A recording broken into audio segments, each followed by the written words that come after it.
Genius Talk podcast. I'm your host, Atul Raj from the bestemailmarketer.com. And today we have Brooke McCarthy with us. Hi. Hi, Brooke. So, for our listeners who don't know you, can you tell them who you are and what do you do? Yes. So I call myself a veteran business coach because I've been doing it a while. I'm also a marketing mentor and I help values based business owners to say something worth listening to and do something worth talking about. Okay, so what's the origin of BrookeMcCarthy.com? Well, I've got a couple of websites. So brookmccarthy.com is, not seen a lot of love lately. Let's put it like that. I haven't been updating the blog, but I have been blogging consistently since January 2010. So I've been at it for 15 years, over 15 years. And my main website is hustleandheart.com.au. So I started my business about 17 years ago, which means I'm happily unemployable, hopefully for the rest of my life. I hope never to have a job ever again. My partner is also self-employed and we've both been working from home and working for ourselves for like him for 16 years, me for 17. Yeah. So a lot of my clients are soloists or small business owners, and a lot of them really struggle to say something worth listening to, which means their marketing focuses on features or maybe it focuses on benefits, but it doesn't quite go far enough. They sound like their competitors. And when you sound like your competitors, then you are the elevator music of the internet. There's nothing about your marketing that really stands out. And so people just don't see it. And the way that algorithms work, of course, you can be diligently marketing and you might be consistently posting on the internet, maybe every single day, but people are just not seeing your marketing. So you are the only person who's seeing it. Maybe your mum, maybe you've got some engagement, from old clients or colleagues, but it's not reaching new people. It's not growing your audience in any kind of significant way. The other issue that I see is that a lot of small business owners are doing marketing over here and they're doing sales activities over there. So they're doing marketing like big brands do marketing. They're, trying to be visible. They're trying to extend their reach. They're, going through the motions. But what actually makes them sales, what actually gets them new clients in the door is word of mouth, or it's face to face, or it's networking, which means they may as well just stop marketing because it's not actually bringing them sales. It's not actually resulting in inquiries and new leads. So that's a massive, big disconnect. And I think a lot of small businesses are still taking advice from corporate marketing. They're still looking at corporate marketing. They're either emulating, corporate marketing, trying to emulate corporate marketing, or they're learning from ex-corporate marketing people. And they're not really understanding that there's a massive difference when you're direct and when you're clear and when your marketing actually results in inquiries and sales. So for example, there's no reason why your Instagram or your LinkedIn or your email should not be converting to sales where people are spending $3,000, $5,000, $9,000 with you with no word of mouth recommendation, having never heard of you before, and simply just kind of finding your content, consuming your content and purchasing. Like sales and marketing really should be, in service to each other. Sales, the purpose of marketing, one of the purposes of marketing is, as a service of sales. Well, look, I think if you've got a corporate marketing role or, when you're doing marketing as a corporate, you've got a marketing team, you've got a marketing agency, you've got a budget. When I used to work in public relations many years ago before I started working for myself, one of our clients was Electrolux and, we used to meet, we were the PR people and me and my colleague would meet. And there would be like the director of marketing at the head of the table. And then there'd be the ads people and the this people and the that people and like all these external agencies, the resources that big business and corporations have for marketing is incomparable with, a soloist who's doing it all by themselves or a small business who's got maybe one person that does marketing, in addition to other things, Or maybe they've got, the business owner is dealing directly with a marketing agency, but it's a small marketing agency, and it's a marketing agency that's got a whole bunch of other clients on their books that they're servicing at the same time. So it's like comparing, a speck of dust with a mountain. Like, these are two incomparable things. And so the approach that we take as a small business owner has to be quite different to the approach we would take as a corporate, because you can Google or you can open up ChatGPT and say example of wasted millions in marketing, and you'll come up with, there'll be a whole bunch of different examples of big corporates that have wasted millions of dollars, that have not just brought them sales but has actually lost the market share.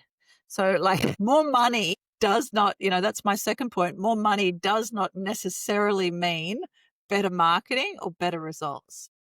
Yeah, I think corporate are have less effective marketing because they have too much marketing budget, and because of they don't think that much.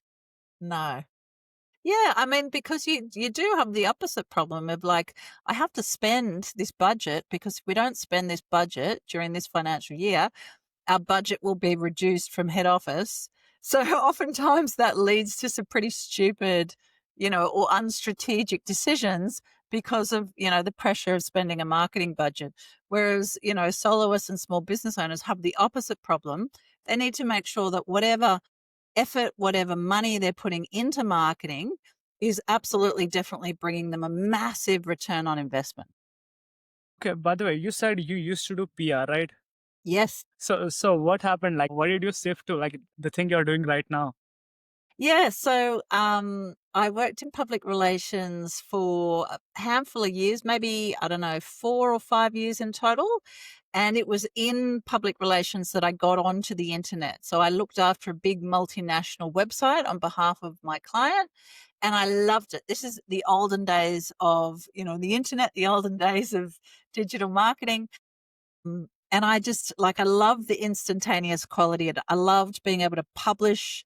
I loved being able to press send on a mass email. Like, it was amateur technology, not even vaguely as good as we have nowadays. But I was instantly in love with the instantaneous nature of it. The fact that I could immediately see, this is good, this isn't good. I thought that would be better, but this is a surprise to me. Like, the instant results really, really got me. I was also super keen on journalism. I wanted to be a journalist. I wanted to be a writer. And then I discovered blogging in about, 2008, 2009, around the same time I started my business. And I was like, oh, I don't, I don't have to be a journalist anymore. I can just publish my thoughts. I can publish whatever I want.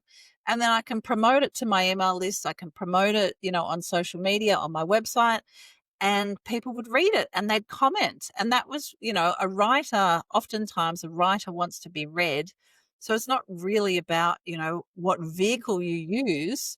It's just about the fact that, you can do that when it comes to the internet. You can do that when it comes to blogging. Yeah, sure. So one of my clients, this is kind of an unusual case study, but, it was extremely exciting to me, being not just a digital marketer, but also somebody who absolutely loves music. So this person came to me as a singing teacher, and they didn't necessarily know that much about business. So they were fairly new to things, but they had discovered YouTube. They had done really, really well with YouTube. And they'd also discovered some digital marketing, including this idea of content upgrade. Have you heard of content upgrade? Yeah. So they'd put out a video on YouTube, and then they'd create like a small kind of PDF type thing based on the topic of that video. And then they'd started migrating people from YouTube onto their email list. So when we started working together, they had about 80,000 YouTube subscribers, and they had about 19, 20,000 email addresses. And then we met, and what we did is they were quite keen on kind of grouping up their clients. Now, I'm a huge fan of that as well. Like, I think a lot of business owners aren't being smart enough with creating assets to leverage. They're still swapping their hours for their dollars. And so there's a lot of business owners out there where they've kind of swapped one boss for many bosses. And so now they've got all these clients and they're still very, lots of time, lots of effort, lots of one-to-one attention rather than creating assets to leverage. So these guys were keen on creating some kind of group program, and working with me, I helped them kind of decide on the kind of particulars, including the price point. So I gently, lovingly, firmly pushed them into a higher price point than they had initially thought. So they wanted to create a group program, and we decided it should be about 2,000 US dollars. And so what we did is I helped them create a strategy. I helped them create a email list. And then I helped them create all of the sales assets, the sales page, the sales emails. And we put 20,000 people, 20,000 subscribers through that funnel. Now, they sold out that program in 8 hours flat and it was quite amazing as well, because what they were teaching people to do was to write songs. So it wasn't business related. It wasn't it wasn't about like making more money. It was about writing songs. It was also quite awesome because, people on YouTube who were kind of looking at videos of how to write songs. Their YouTube channel is called How to Write Songs. So go and check them out. No doubt their subscribers are well over, 100,000 by now. I think they're up to 120,000 subscribers when last I checked. But, this is not necessarily a kind of a segment of people that are happy to kind of pay, let alone pay a premium price. They're on YouTube. They're used to getting everything for nothing. They're used to kind of taking the lead magnets perhaps, but not spending any money. So because of the strategy that we developed together, and a lot of that didn't just involve sales emails and sales pages, it involved video. One of my favorite tools is Bonjoro. I'm a huge fan of Bonjoro. I sent 4 Bonjoros just today, and it's this one-to-one video. So because these guys were already established, How to Write Songs were already established on YouTube, they already had a video relationship. They had a parasocial relationship with hundreds and thousands of people. So it makes sense, right? And so we developed a strategy whereby, they could take people into a funnel and have those people self-select into a wait list, and then from there, apply to do the program.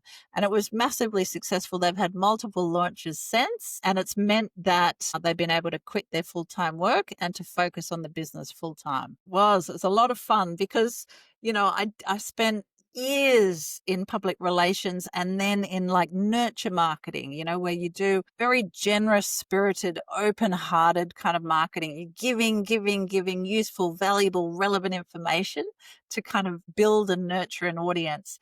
But when I discovered direct response copywriting and sales copywriting, I was hooked. I was like, this so good, because it literally enables you to turn your words into money, and your audience might be quite cold. They may not have been nurtured. They may not know you that well. So it feels really exciting and really powerful to be able to use those tools to get people to actually respond to you. Can you repeat the question? Personality trait. Okay, that's a great question. Let me have a think. I think there's a couple of things. I am very, very interested in other people. So I think as a marketer, the 2 key skills, in my opinion, are creativity and empathy.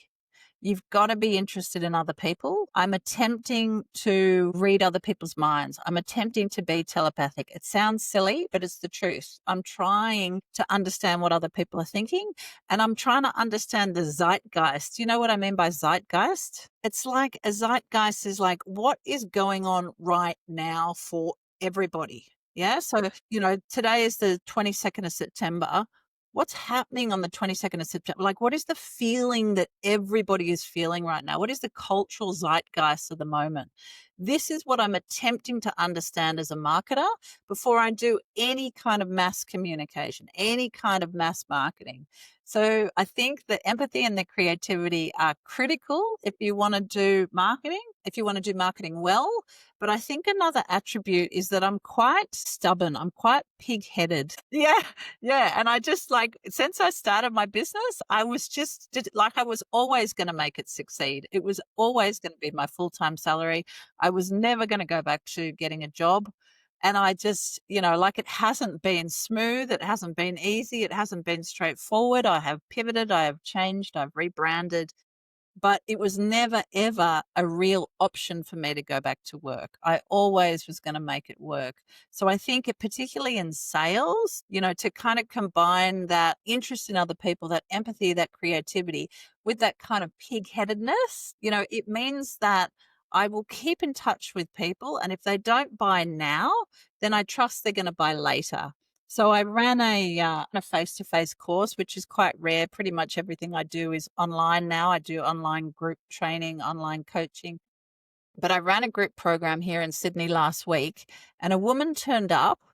She'd first purchased from me 11 years ago, and then she purchased from me again 10 years ago. She had not purchased from me for 10 years. She had stayed on my email list, receiving God knows how many emails for 10 years. And then she turned up. Thousands of emails. He must have received thousands of emails. Yeah, indeed. You read her books, right? Yeah. Okay, so what are the best book you have ever read that has the most impact on your life? Oh my God, that's like asking me to choose a favorite child. What child do I love the most? The elder one. I'll tell you what, I'll start with business books because that's a bit easier. I think most business books, I don't like most business books. I think most of them should probably have stayed as a blog post or a business blog. But I do love the Anti-Racist Business book. That is a brilliant book. Trudy LeBron, highly recommend. And then from there, look, there's so many books. I think that probably 1984 by George Orwell, only because I've read it more than once and I have thought about it. Like it's a book I think right now with, American politics is very relevant. That's one book, but that's a very depressing book. Maybe 100 Years of Solitude is another one. The Great Gatsby. I'm naming some classics here. By Yeah, the way, the this, first one, yeah. you said anti-racist. Yeah, The Okay, Anti-Racist Business book. It's a okay. brilliant book. Yeah, highly recommend. Yeah. Anything else? Oh God, what's next to my bed? I think I've got Return to Babylon is next to my bed. I've always got a pile and I try and kind of keep them slender. I go through them and I go, no, I'll read that later. I'll read that later. And then I add more. So there's too many to count. I collect books. And I'm no longer guilty. I don't feel guilty about it. I buy books knowing that I've got plenty that I haven't read, and I buy more, and I haven't read them either.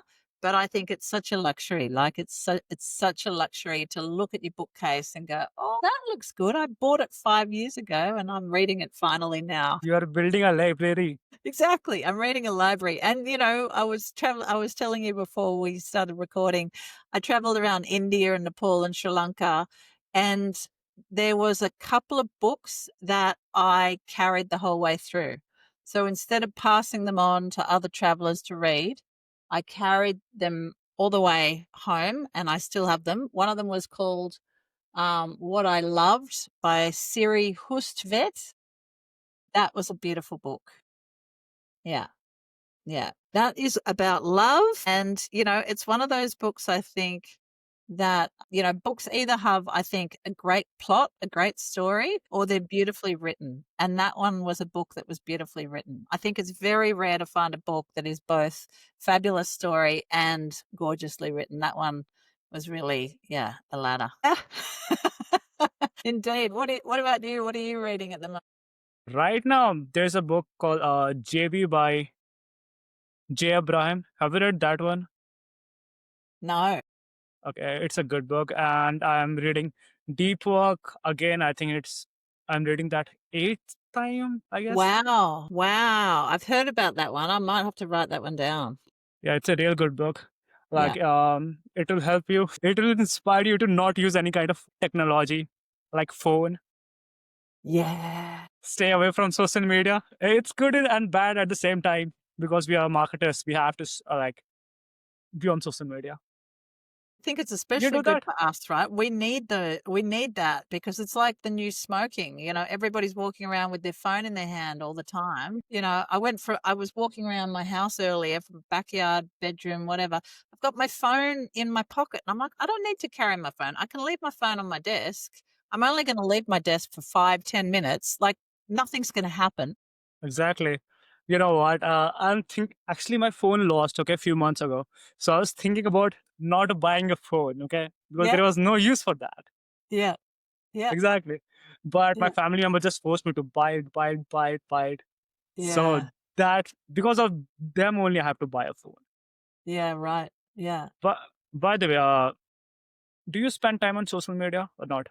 Way too much time on social media. Yeah, yeah. Way too much time. Okay. Okay. Yeah. I just stopped doing that. Like Very literally good. zero. Because in marketing, there is only two kind of thing. Either we are going to be reactive, like active or reactive. Okay. Yeah, yeah. Have you played any kind of like law tennis game? Have you played law tennis or No. badminton? Okay, so in law tennis, Yep. there is one person have the control. Okay, one will throw the ball and other have to run. So suppose someone is in the between and he was pushing the ball this side, then the other player have to run this side. Then the Yeah. ball come to him, then he will hit it this side. Then the other player have to go this side. Okay, so one person have the control.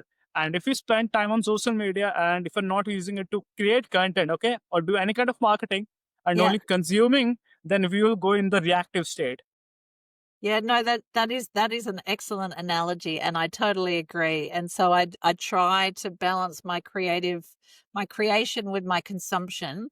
Definitely, there's more consumption than there is creation. But one thing I do is I go, okay, well, if you're going to be scrolling on Instagram, then you need to update. You need to post. You need to post Exactly. a story, post a reel, whatever. But yeah, I have been running a lot of experiments lately, and I'm about to kind of reduce the effort that I'm putting in because I've taken on a lot so that I can kind of see which platforms I like. I've been spending more time on Threads. I purchased a school community. I started a Substack channel in addition to Instagram and Facebook and LinkedIn and whatever else, TikTok. So I'm going to reduce. I'm definitely reducing because this is too much marketing, too many channels.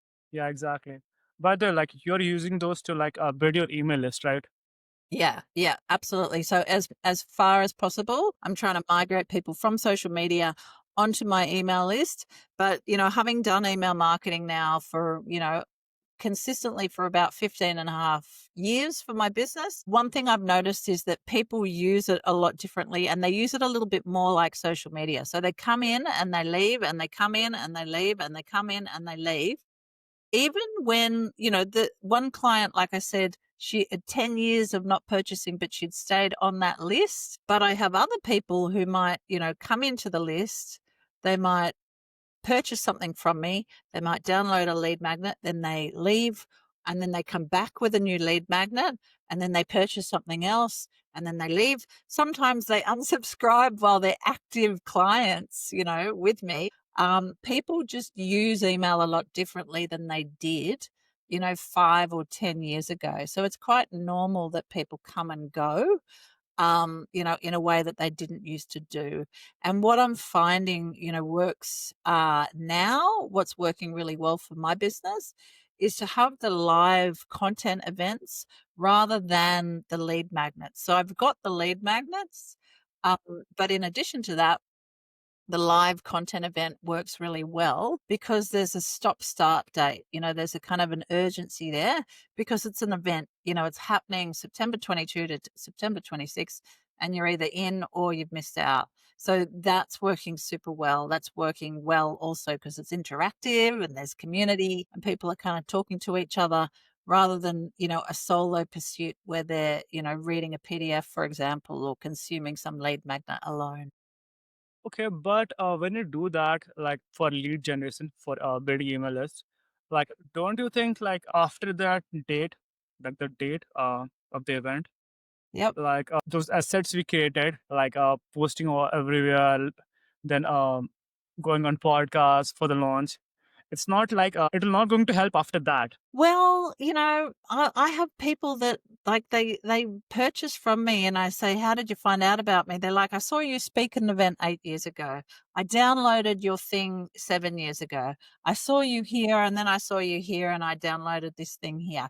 Like, I think so long as you've got a really good nurture marketing that's happening all the time, then people will stick around. They won't be kind of loyal, perhaps. I mean, that's a silly word, but loyal the way they were 5, 10 years ago. But they absolutely will remember you so long as you kind of keep in touch and you've got multiple touch points, you've got multiple channels, and you're I don't like the word consistent because I think it's a bit overused. I think most of us are very inconsistent. Type A people, perhaps they're consistent, but that's 2% of the population. For most of us, we are inconsistent, but as long as you're committed to keeping up relationships, not just with one or two people, but with thousands of people, then I trust that people will buy. If they don't buy now, they'll buy later. And if they, in the meantime, they'll probably talk to their friend and their other friend and say nice things about you in rooms you're not in. So, as long as you've got that nurture marketing happening all the time, then, everything's sweet. Well, let me count the ways. How about I give you three? That's good. Think that we don't spend enough time and effort on the email subject line. I still get lots of emails that are very boring email subject line where they tell me who they are. I know that because I can see it in the from. They tell me what month it is. I know that already. I can look at my calendar, and they tell me it's a newsletter or it's an email. I'm like, again, I know that. You're not like you're wasting my precious energy and attention. You're just squandering it. So I think that's one thing. I think the other thing is having the balance between nurture and direct sales. I think a lot of people they tip one way or they tip the other way. They're either constantly, nurture, nurture, nurture, and they're good at storytelling, maybe, they're good at kind of sharing their thoughts, but they very, very rarely make a direct ask. They very, very rarely make an offer. And therefore, their cash flow is inconsistent. Their client, their sales are a lot less than they could be. Or you download something because somebody's caught your eye on social media and you've downloaded some lead magnet, and then you're instantly like bombarded with this sales funnel of, buy my $3,000 program, buy my this, buy my that. I don't know who you are. Like, I can barely remember your name, let alone the who, what, when, where, why. Like, you've got to take a little time. You've got to put some identifier content so that you can kind of qualify people, get them to kind of affirm, yes, this is me. Yes, I am interested. Yes, I am that person, and give them some kind of warm up content before you go blasting people with sales emails. So getting that balance right, I think, is super important. And then the third thing is probably that people don't switch things up enough. So I see this a lot in marketing. Things work for a period of time. Sometimes they work really well for a period of time. And then changes happen. All the time changes happen, but they happen twice as fast in digital. And we don't change up what we're doing. So we don't change the tone, we don't change the branding, we don't change the length, we don't change the style, we don't change the ask. We just keep on keeping on going, "Oh, it used to work. I don't know why it's not working anymore." Like, if things aren't working the way they once were working, then you've got to switch it up. Yeah, you can't keep like banging your head against the wall and convincing yourself, well, it once worked, 3 years ago it worked really well. I mean, COVID being a great example, 2020 was nuts. 2021, same again, but the evolution over that 2020 to 2025 has been huge. And the stuff that worked really well in 2020, 2021 into 2022, completely different in 2025, not working. So rather than kind of dig your heels in and get stubborn and have a big cry about it, you've got to, put your big girl pants on and go, okay, I'm sorting this out. I'm switching things up. I'm trying new things. I'm doing experiments. I'm going to, try something new. I think it sounds kind of obvious, but it's amazing how emotional I think we get when something used to work really well and then it doesn't work so well. And you're like, well, I'm just going to keep going. Like, no, don't keep going. Just try something different. Yeah, possibly. Possibly. And I like it's frustrating. Like I understand that it's frustrating because, you know, you had some great success, you had some wins, you had some wonderful things happen. And you just think, okay, I'll just keep doing that and I'll get more of the same. And it, you know, it works for a while, but then it doesn't work anymore. So of course it's frustrating, but we've got to keep an open mind and we've got to change up our, you know, our thinking. Yeah, exactly. Like first like copy, even if copy is the same, first the time, like what's going on in the world, that's matter, that's affecting. Then Yeah. the market, then competition, so many things that affects. Yeah, indeed. Everything changes. Politics, weather, you know, weather has an effect. You know, everything changes all of the time. So we've got to keep evolving for sure. Yeah, exactly. Okay, so is there anything else that you would like to share? Yeah, come and find me on YouTube. Come and say g'day on YouTube. Instagram's probably my favorite social media channel right now, even though it's very frustrating from a marketing perspective. I've got way too many lead magnets because it's a bad habit. Do as I say, not as I do. Don't create a whole bunch of different lead magnets. But I've got a great one which I love called Scalable, Stackable, Recurring Revenue.